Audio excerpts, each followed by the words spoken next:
Hello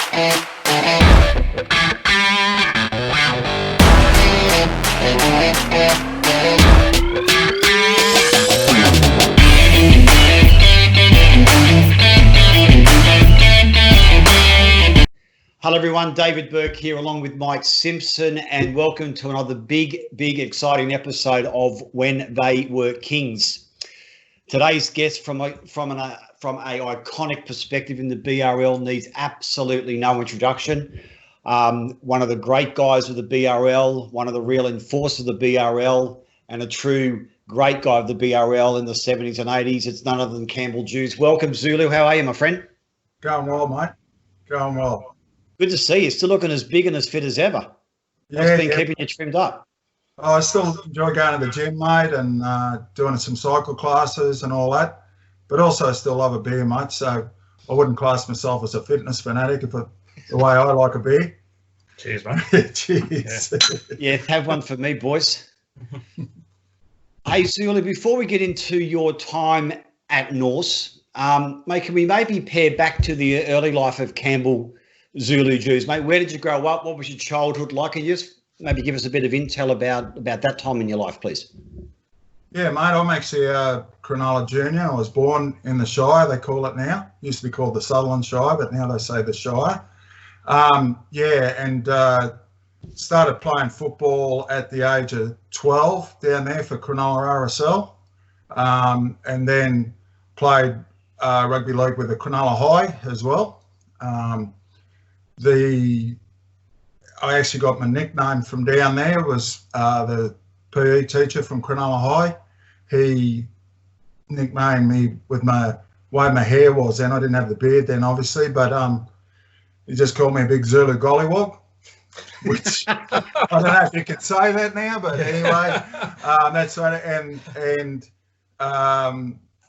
Campbell, geez, was pretty. Campbell as a first name was very unusual in those years. You know, we're talking, 40 years ago.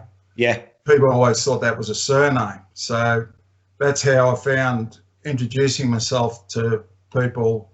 It was quite easy to just say Zulu, and that stuck. And that's what happened when I come up to the BRL. But those days in Cronulla were great, mate. You know, we're talking what I can remember, early 70s. It's surf, play football in the winter. It was a good time in Sydney, enjoyed life there and it was very enjoyable. So really the way that I came from Cronulla up to Norse in Brizzy was through my President's Cup coach, Dick Bignell. He knew Jack Gibson, who knew Bobby Bax. Okay. So that's what started the transition from there. Cronulla in those days, they had an under 23 side, and what they do, they'd have that many reserves, and they wouldn't allow you to play in your junior team as well as sit on the bench for the under 23 side. So there was a lot of people were not happy with that, and me and a friend, John Abbott, not the John Abbott from East, we come up in 79 and had a crack at Brisbane, and it's one of the best moves I've ever done. Awesome story, Zulu. So, I mean, in those days, Cronulla had made the 73 grand final. Probably in your vintage, mate, you had probably both Sorensen brothers, Dane and Kurt, probably at their peak then. Another guy called, I think, Steve Neen may have played Origin for Cronulla. So they had a really strong forward pack, no doubt. Do you remember those sort of guys at all? Oh, my God, yeah. I when I was 15, my uncle took me to the 1973 grand final, which was Cronulla and Manly. Vicious game. It was a vicious game, but it was great. I mean, a lot of people say you can't watch all these fights these days, but we might get onto that a little bit later. But anyway, he took me to this to the grand final, and always remember this. It just stuck out in my mind was Tommy Bishop throwing 3 punches on Joe O'Neill, and then he ran behind Big Cliffy Watson, and Joe O'Neill didn't want anything to do with it. And so, Bobby Fulton beat us that day. Yeah. That sort of era. I mean, you can talk about looking at games and where there's lots of fighting and that. I don't think it really projects that you're going to go after that game and become a thug or anything like that. You know what I mean? It's just that's the way it was, you know. And I think and we'll probably get onto that a bit later, but I think Origin was a better game when we had that sorting out, softening up period and the fight. After the fight, the rugby league I thought was better and sorted a lot of things out. But then again, I'm very old school. With your transition when you came up to Brisbane, what were some of the different qualities that you saw, like coming from that Cronulla structure or system, I should say, and then rocking up to North under Bobby Bax? What were the two differences that you saw? Was the Brisbane BRL, was it much harder? Was it more tougher than the Cronulla days? Yeah, well, the Cronulla days I was just playing junior. So I was, as I said, I was playing for Cronulla RSL, and then I played for Cronulla Caringbah. But in them days, like, here's a perfect example. Like, someone asked you, you know, like, how did you just become like you were on the field? Well, I remember playing in a what do you call it? Not a rep side. It was a trial side, and in those days it was your weight. So yeah, I was playing at 14 and probably 16-year-old comp, just doing this trial. You know, this was at Cronulla, and I remember it very, very well because I took the ball up, and this bloke just smashed me nose at 14. Right, you know, just elbowed me straight in the nose and blood everywhere. And you know how it was in those days, the old magic sponge and bucket, blood everywhere. But the halfback's gone, Righto Zulu. He cottoned onto my name, or Righto Campbell, he cottoned onto my name. He said, I know who did that, so I will tell you where he is on the field and just give it to him back with some interest. So 5 minutes, I said, this front row come steaming on the ball. I smashed him. He had a busted nose, but he squealed like a pig. I never said anything when I got my busted nose, so the halfback was in him saying, you girl. Yeah. So that's how, like, you can all of a sudden see, well, this is my job on the field at an early age of being a front rower. Yeah. Get whacked, you've got to give it back and give it with some interest as well, you know. So that sort of shows you how I would mould it into that sort of thing, you know. So, mate, moving to Brisbane, what, you come to Brisbane, what, in 1979, was it then? Yeah, it was. 79, and you played with North in 79. That was always going to be your club? Yes. Well, like I said, the association with Jack Gibson and Bobby Bax tied it in with the SP booking. I don't know if I'm allowed to say that, but yeah, that's how it all. Say whatever you want, mate. It's all good. Yeah, that's how it tied in to be Norse. So, you know, we flew in. Now, I thought Brisbane in 79 was great. It was like a big country town coming from Sydney. Yep. You could have a lot of fun and all that sort of thing, you know. And Graham Lowe, actually, that was his first year in Brizzy too. So I happened to win player in reserve grade. So I hence got on the I think it was called Black and Tans, and that's Guinness and champagne. And just hooked into that, and those days proceeded to drive home in my V-dub and flip the V-dub on Roadie Road. Yeah. Ended up in hospital, me and the mate, and Graham Lowe comes up and sees me in hospital on the Tuesday and said, mate, you're in first grade. No, really? Next week, you dickhead. You know?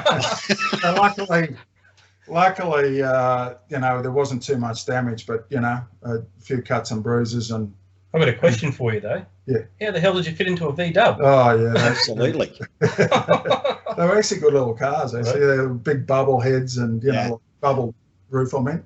So, Zulu, when you first moved to Brizzy, who was your flatmate? Where were you living, and sort of what how did that go down with who you were living with and so on? Yeah, well, I lived with Johnny Abbott, so we had never left home. Okay.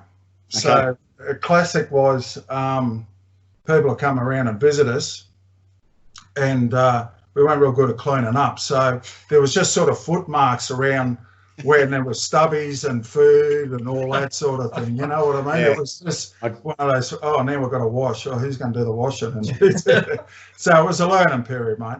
Don't worry, I'm not as bad as that now. That's good. That's good. So, mate, fast forward, end of 79, and let's get to 1980. Probably one of the most iconic years in North's history. Still regarded, and we'll come to the grand final later, but how was 1980 sort of transition in your mind about you guys had a really good footy side? Was there a particular game or a time you thought we've got a really big chance here? Yeah, mate, I think you get into that feeling that there's just going to be a winning culture. And next thing you know, we were winning and winning and winning. And we didn't have a massive run of winning, but it was like, yeah, this is feeling good. And you know, we had some cracker players, you know. I was just up there to look after the middle of the game and all that sort of thing. But we had Mark Graham and Turtle had played for Australia. We had, Joey Kilroy, who was just phenomenal. All that, it was a cracker side when you look at it, Yeah. I mean, we'll come to that. We'll come to the side soon because you're right. There are some iconic names in that North side. How did you find Graham Lowe as a coach for you, as a man manager, and giving you the rein to play your natural game? Yeah, Lowe is really good, and he was also good at the mine games as well. He'd say stuff like, you know what, Zulu, that prop you're going to play against today, he looks too pretty as a prop. He hasn't got enough scars on his face, so start adding to him, or like, you know what I mean? Yeah. It was sort of like those days. If a typical thing in the scrums, I know the scrums were a shit fight when we played, but as a front rower, you used to try and take the loose even when it wasn't you. There'd be a lot of headbutts in the scrums. There'd be a lot of things. So front rows still win games, but as Graham Lowe used to instill, if you play better than your opposite number, if everyone does that, you're going to come out winning. You know what I mean? Yeah. It's very hard if you're marking Wally Lewis from Valleys. Yeah. Yeah. Point. That's a bit different. But if you can shake someone's hand at the end of the game and know you've played better than them, that's what he instilled into me. Didn't matter who you were playing in the front row. Make sure your opposite number, after the end of the game, you shake his hand, you've got over the top of him, If you're going out and you're playing against these other blokes that have got names, all he wanted to do was me to play over the top of my position, Yeah. Look after the middle, look after your hooker, make sure that if there's any shit on the field, you've got to deal with it, like me. And I had some very good understudies in Shane Bernard and also Stan Napa. Yeah. Which are Great player. Great players. Yeah, but I'd clarify, I just wasn't the enforcer. There was a lot of other blokes, You know what I mean? Mark Graham could handle himself very, very well, so he was an enforcer. So there was a lot of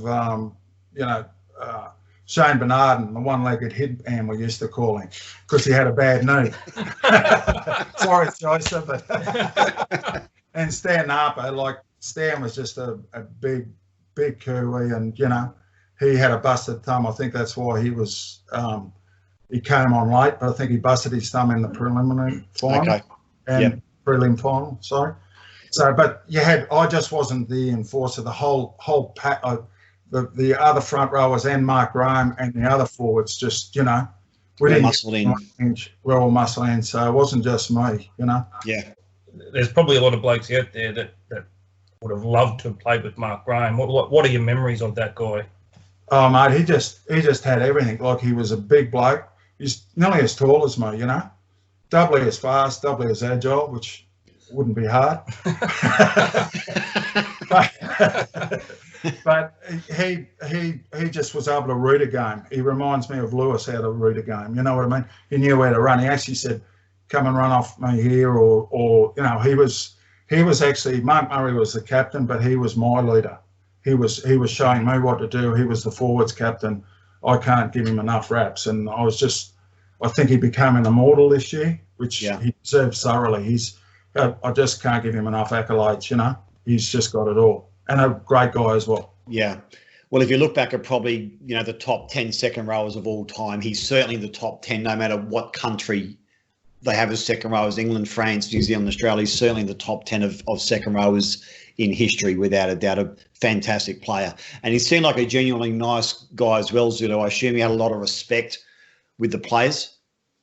Oh, yeah, very much so. Like when Mark Graham talked, it was like a coach talking. That's how good he was. You know what I mean? He just knew, and running of the game and all that. He just knew where to be, and he was just really, really good to look up to. He was he was easily the best buy to bring over. Like Graham Lowe got him over from New Zealand in 1980, and it proved big time. How good our side went in '80.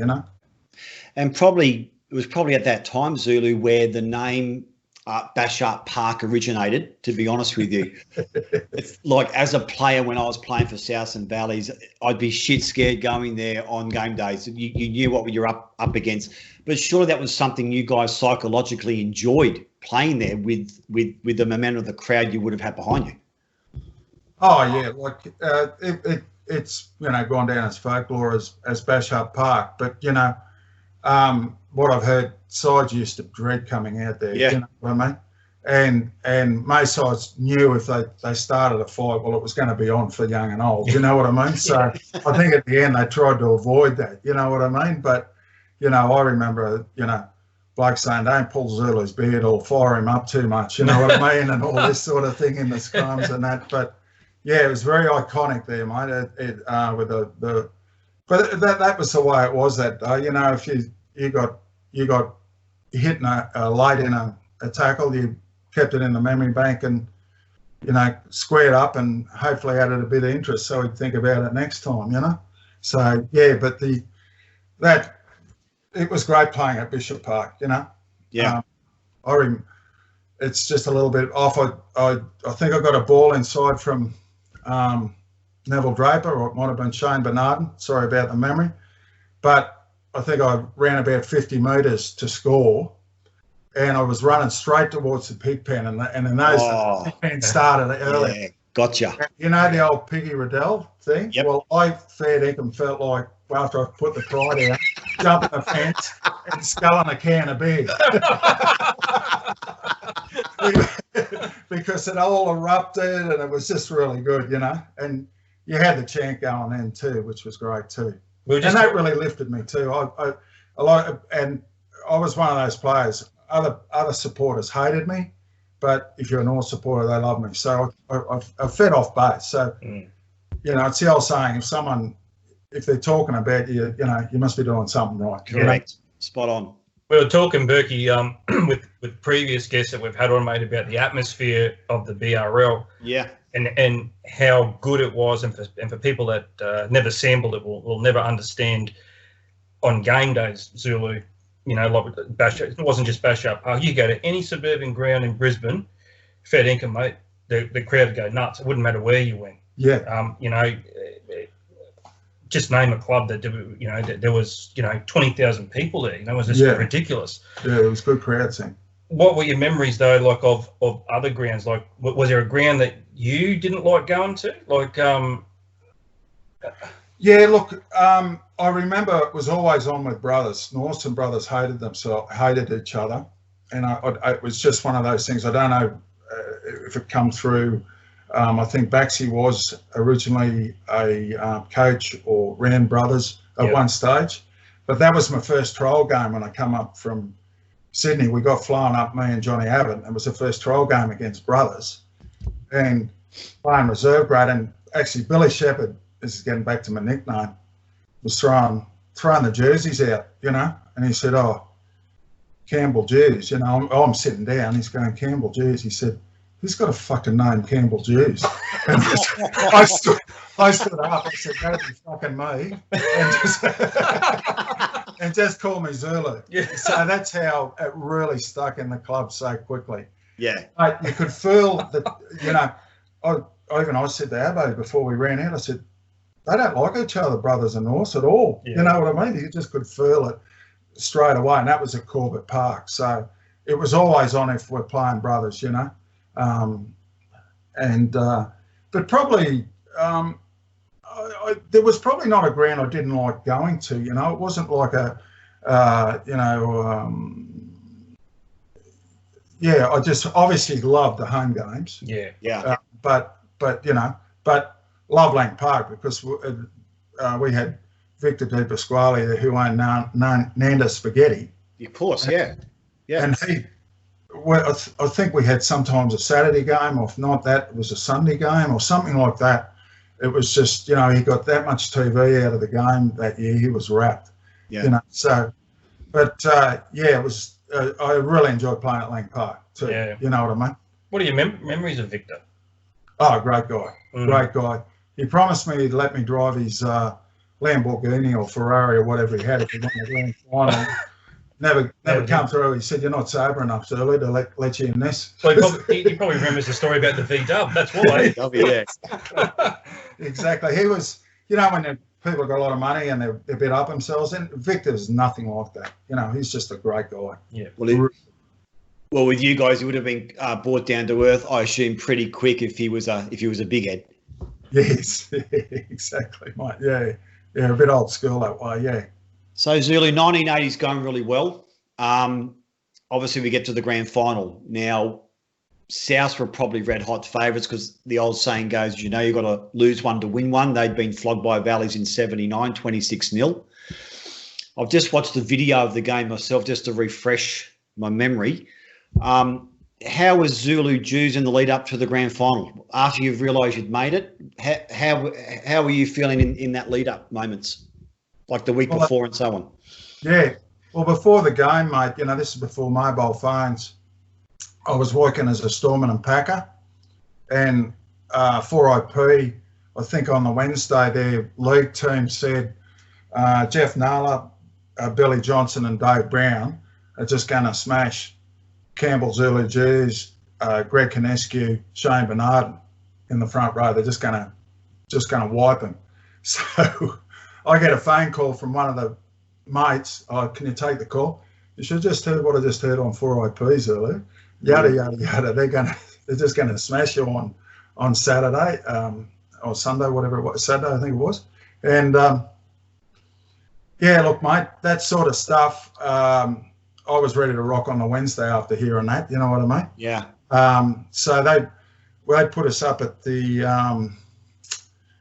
It was like the Carlton or the Travelodge, a really nice hotel the night before. We stayed there the night before, and I think there was, say, 8,000-9,000 at the prelim final. Well, we get to Lang Park and on that day, and it's a full house, and they'd been there for a while. You know what I mean? Gotcha. Yes. It was the 1980s. So, and Lowy just said, get out there and feel the atmosphere. And I just loved it. I just thought, look at this. I'm playing in an amphitheatre. It's going to be a coliseum. There might be much football played today, but we are going to win. It was like that, Yeah. So I found no worries of being up for it at all.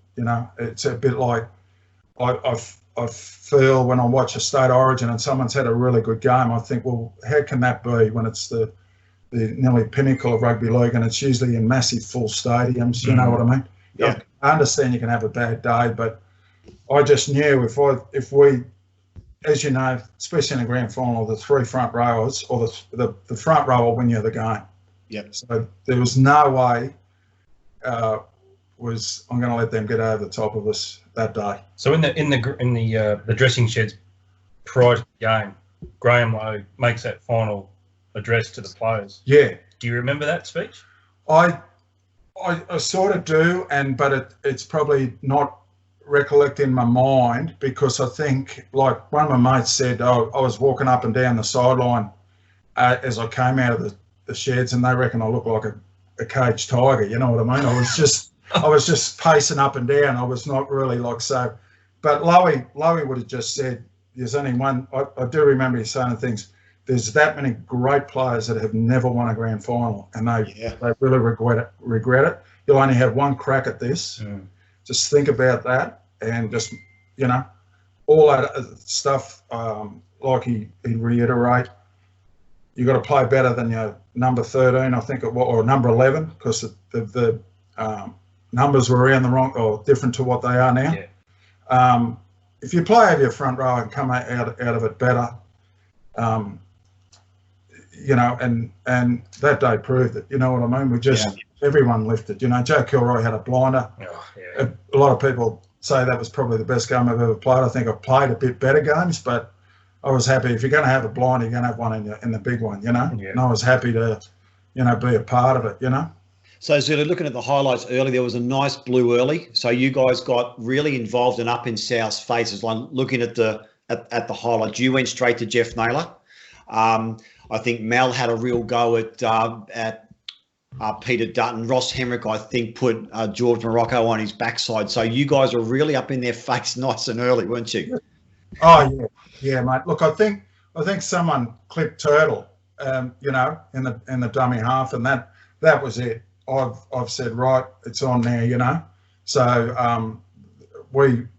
that was one of the ways that we're going to win the game, is also win the fight. You know what I mean? So Rossi Henrik threw the best punch of the day and knocked that bloke straight down. That you was know, awesome. it was awesome, and just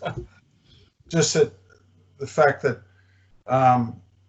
you know, the fighting and that just transitioned the whole game, and it just, when that all simmered down, they were shot ducks. They just realised, oh my God, we're in for one hell of a game here now, because you could get 12.5 start on the grand final. Yeah, correct. Yeah, it's just huge money. They belted us 3 times during the year, so you couldn't get more favourites in a grand final. And I say to people, even the ones you watch now, they're always a 50-50 bet grand finals. But definitely. So yeah, that, you know, that just, yeah, the as you know, everyone watches that fight, and still, you know, 40 years later, you know. If you have a look at the footage, Berkey, I don't know if you noticed it, mate, because you just watched it. It's probably still fresh in your mind. And I was just talking to Zulu before the podcast. When that fight erupts, if you have a look, when Zulu runs in, he's actually taken on 3 or 4 magpies at once. I know.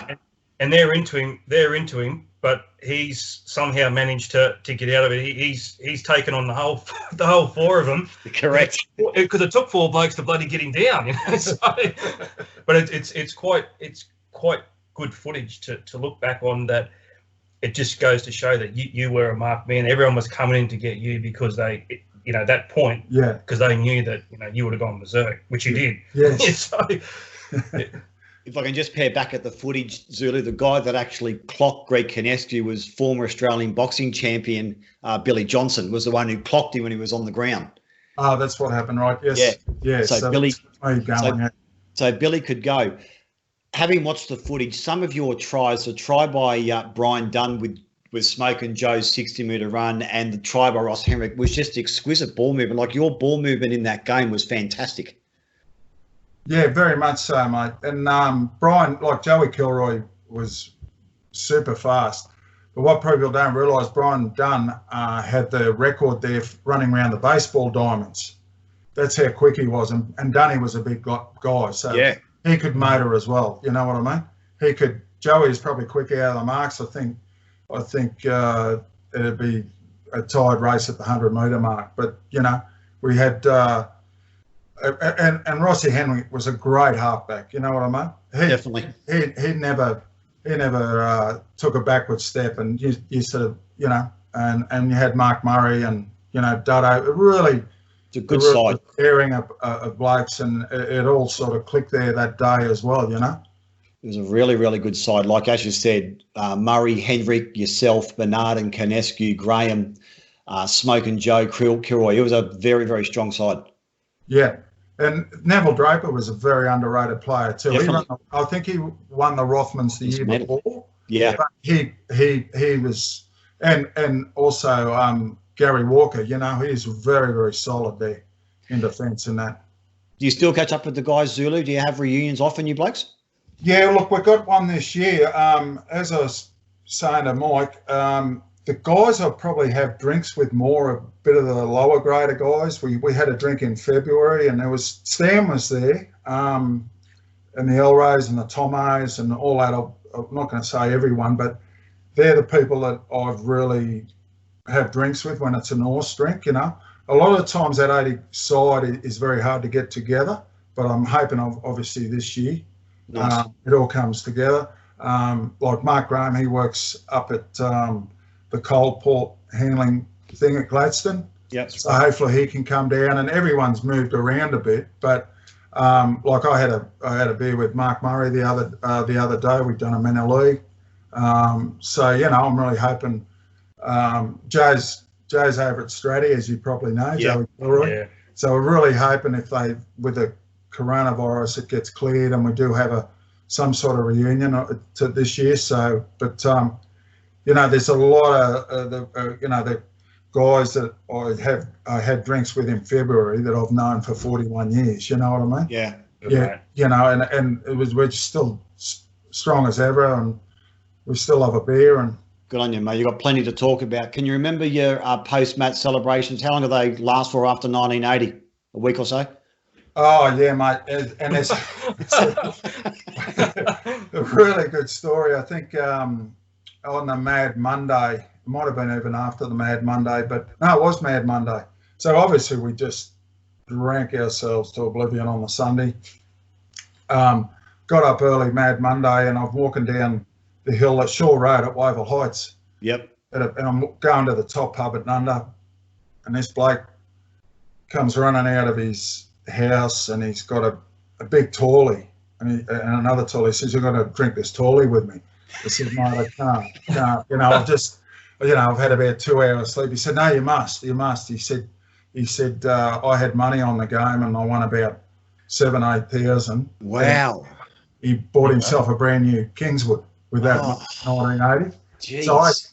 So on my way, everyone said, "Well, hell, you're a big slap being late at the top pub." Well, I've had 3 tallies with this bloke. I wish I'd known his name now, but you know, under his house at about, I don't know what time it was. It's probably 9:30, you know. Yeah. Tallies at 4x. So yeah. So and also my cousin come up from Sydney to watch the game, and it was really funny. We've been on the grog for ages, and on the Wednesday we were at the Bricky Creek Hotel, and someone says, "Where's your cousin Frank, mate?" I said, "He's under the table." And they said, "Yeah, we know that, but where is he?" I said, "No, he's asleep under the table." It's about 10:30 in the morning. So you know, it was you know, pretty full on drinks and that, mate. But you know, it was good fun. When you went back, did you go back to the clubhouse at Yeah, we did. So Colin Scott tells a story that when he went back to Wynnum after they won their grand final, so there was just a sea of people there. There was like 10,000 people on Cougar Eye Oval itself. Yeah. Similar sort of scenario at Nunda? Yeah, there was, mate. It was they were spilling out everywhere, you know. They're on the rugby league field and all that sort of thing, you know. And amazing. It was you know, like I said, it was a massive upset for the time. You know, I've said grand finals are 50-50, but they really had belted us. And you look at their side too; they didn't have a shabby side at all either. No, it's quite. So you know, but when we got back to North, yeah, it was great. You know, plenty of drinks. Hey Zula, you played against some top-notch props in the 80s. Was there any one or two you really enjoyed the battle more so against than others? Yeah, you might find this. I really thought Tommy Duggan was a bloke that he was never get over the top of. He was just hard as nails, not frilly and all that. You know, there's a lot of props that I played against that they were way gifted better than me, and all that sort of thing. Better rugby league. They would have got selected in the side before me. But at the end of the day, it's about attrition and all that sort of thing. So by the 80th minute or the 60th minute, people would probably getting sick of getting headbutted by Zulu and all this in the scrum, and they had enough, or you know what I mean. But the opposition. There's probably no forward that said, "Oh my God, I'm not going to get over the top of this bloke." But would be on equal par. You know what I Yeah. mean? I remember Tommy Duggan big time that way. You know, that he was just, even though he was a tight head prop, he was just really, really tough and solid. You know. That's a good point, because Tommy was certainly part of that awesome Valley side of the 70s. I think he was propping the 79 grand final, so he'd had some experience, and you're right, he'd been around the traps for a while. Yeah. The 4BC BRL team of the 80s, Berkey, we were just I'm looking at it. Yeah, we were just talking about that before we went on air, and it's interesting to note that Zulu's there. Yeah. Norse Wynnum sort of connection, and a lot of people probably don't realise that he actually went on to play for Wynnum. Yep. But the team of the 80s, I mean, we're just looking at the team now. Look, the calibre of players, you know, Wally, Gene, Mel, Badge, Belcher, Joey Kilroy. Look at the forward pack: Lyndon, Niebling, Fullerton, Smith, Kellaway, Kanescu, Dowling. Yeah.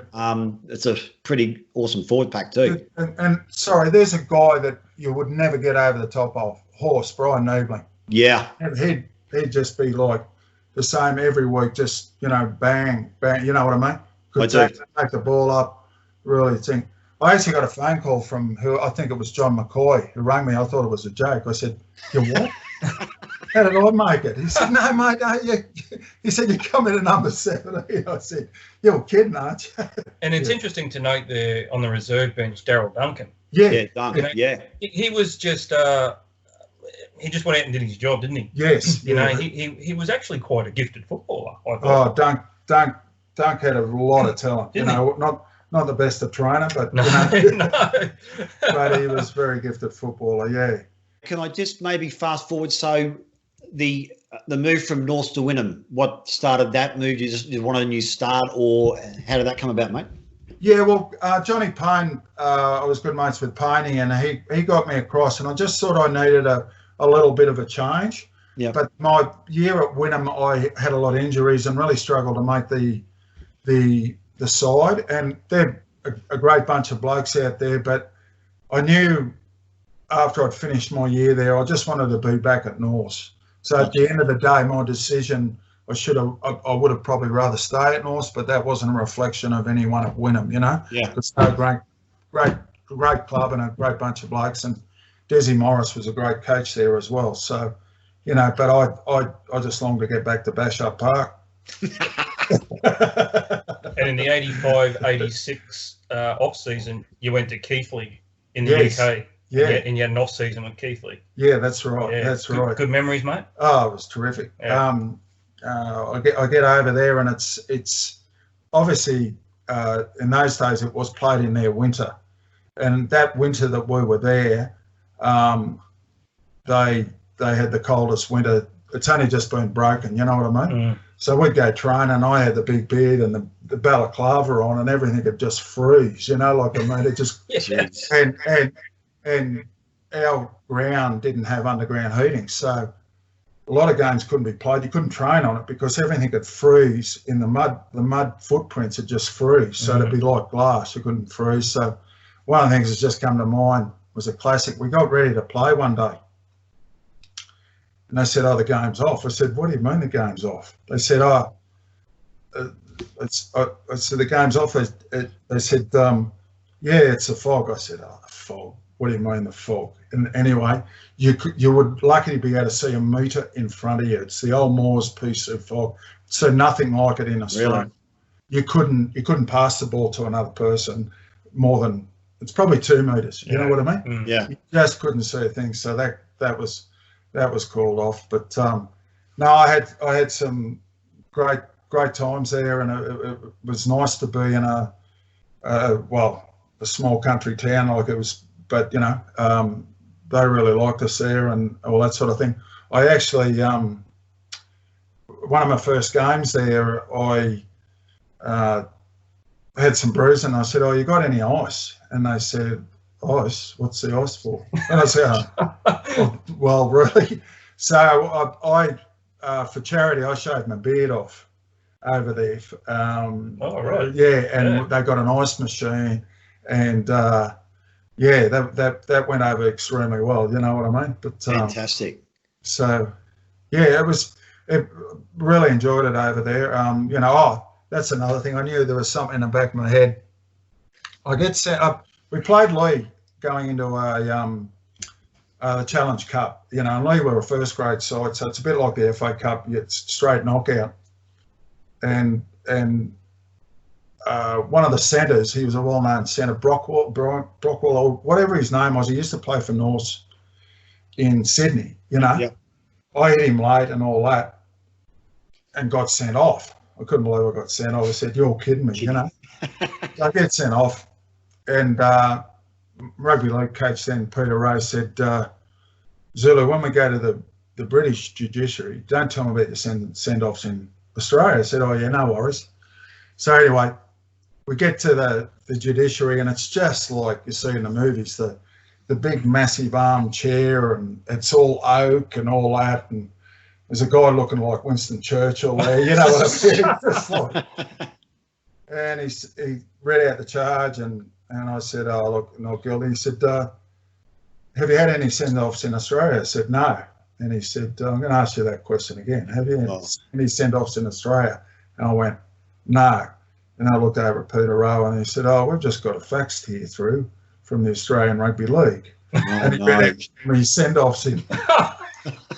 So 1 week ended up being about 6. So you know what I mean? Yeah. It's just one of those stories. You sort of, you know, you think only, you know, Peter Rowe was thinking the right thing, but you know, he said, "I was only going to give you 1, but because you lied, you got 4." You know, I just looked at Peter Rowe going, "Oh, you know," but no, it was good fun over there, mate. Really good fun. I remember taking. I won't use the actual words that were used, but I took the ball up. I think my second game, forward's just gone crunch. I nearly put my tooth through my lip, and there's blood going out everywhere. And I said, "Did you see that?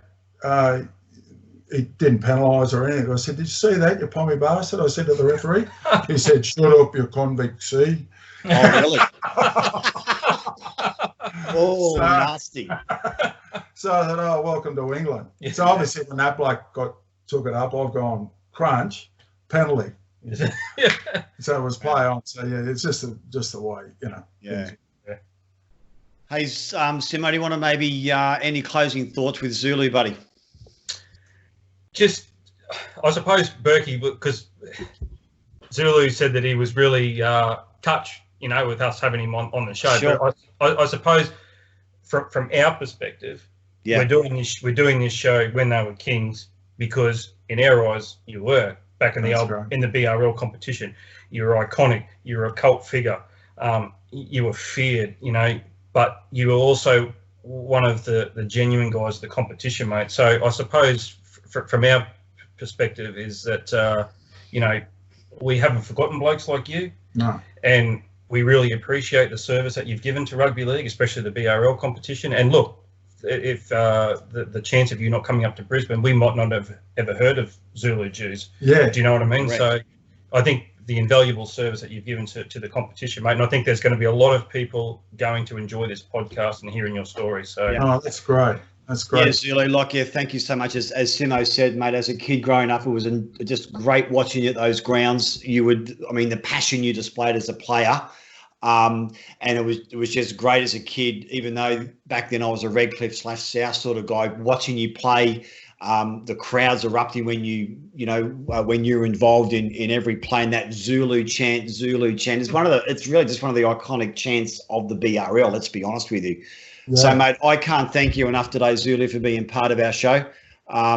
Be safe, and looking forward to some stories after you catch up with those guys through the year from North for the 40-year reunion. We'll keep in touch, and hopefully get you back on the show again one day with some more updates. Yeah, love to, Berkey, and I'd like to thank you and Mike. It's just great, mate. Thanks, Zulu. Take care, guys. See you soon. Cheers, mate.